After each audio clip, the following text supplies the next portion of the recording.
What's good, R&B squad? This is Heart of Ruth. I trust that this message meets you guys in good spirits. If you're new here, welcome. We're happy to have you, and Jesus is, of course, always happier. So I have a word. It came from a dream and some scripture that the Lord gave me to support the word, and I'm going to get right in because I have some unpacking to do where this word is concerned. So let's get into the dream and then the interpretation. In this dream that I had recently, there was both a man and a woman getting ready for a wedding.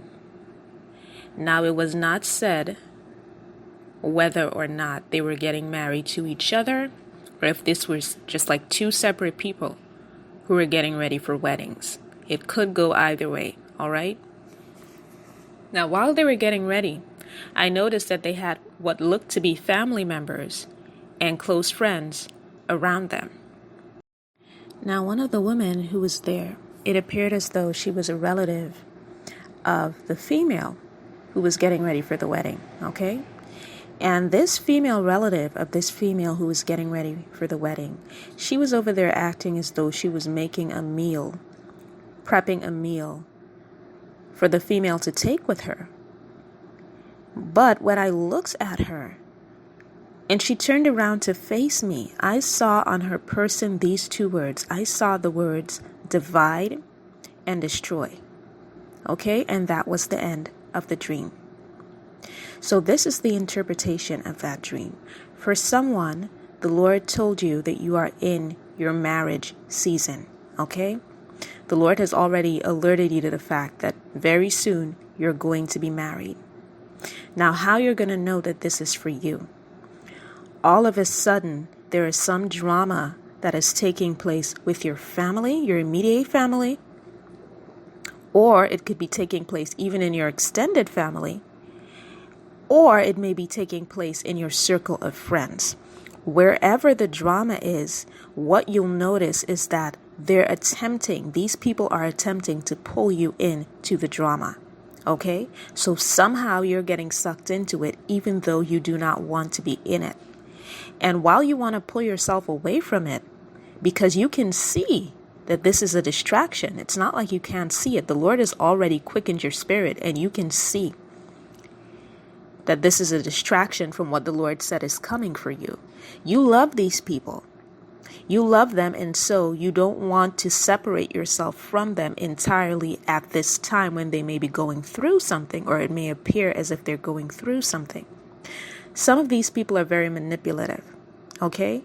And again, it can be actual family, or it can be friends whom you treat like family. And I'm saying friends whom you treat like family because you see them as family, but they don't see you that way.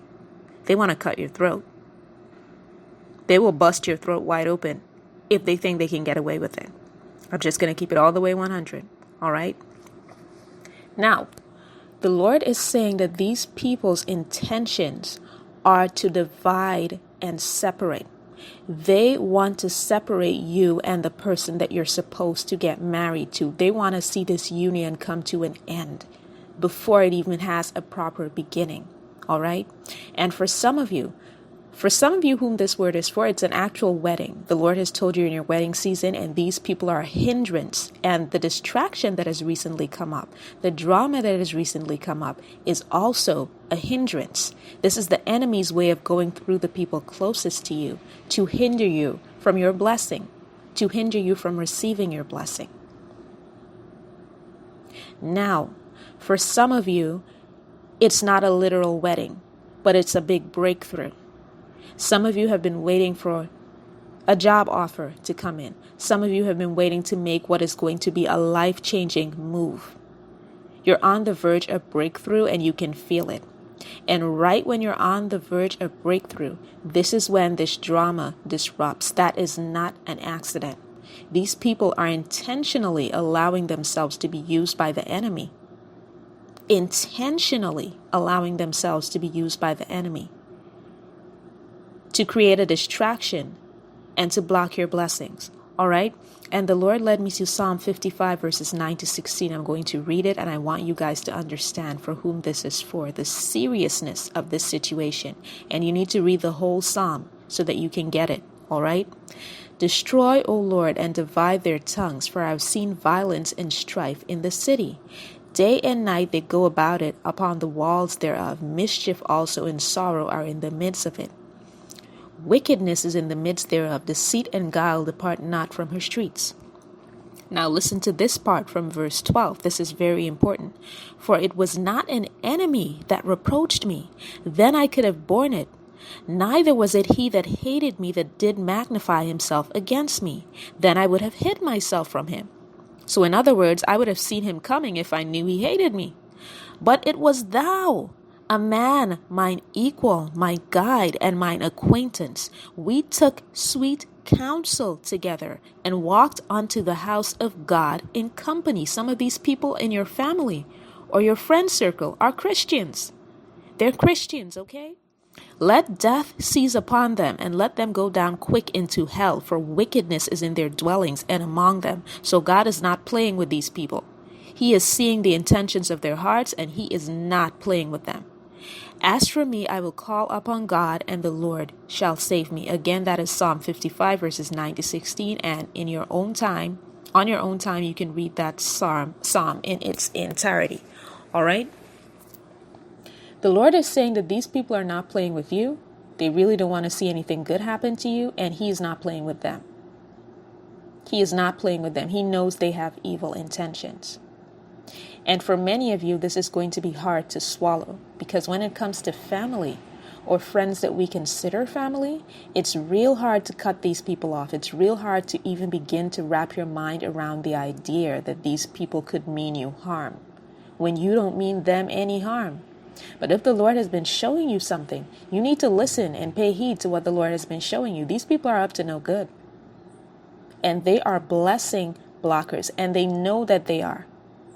See, that's the difference. It's not like the enemy is using them and they're unaware. The way the enemy was using Peter, and he was unaware. And the Lord had to tell him, listen, the enemy is trying to sift you like wheat. All right? The Lord had to alert Peter to that. These people are not Peters. They are Judases. They know good and well that the enemy is using them, and they are allowing the enemy to use them to get in the way of your blessings. So this is no joke. The Lord does not play about things like that. And I said this in a word before. The people who interfere with your purpose, the people who interfere with your God-ordained marriage, these people do not know, and they do not realize the seriousness of what they are doing in many cases, because you're not coming up against God. I'm sorry, you're not coming up against the person that you're attacking. You're coming up against God himself. You're coming up against God's will. And whether we like it or not, whether we want it or not, his will is going to be done. So for whomever this is for, the very people, notice that the female relative, she was preparing a meal for this woman who was getting ready for this wedding, okay? And I believe on the other end, the males, his family, were also prepping a meal for him. So the same people that you're breaking bread with are the same people who are holding you back from your blessings. I hope that whomever this word is for takes heed. Pray about it. Ask the Lord to reveal more to you in your individual situation. I love you guys. I will be back with another word as soon as the Lord releases me. Take care.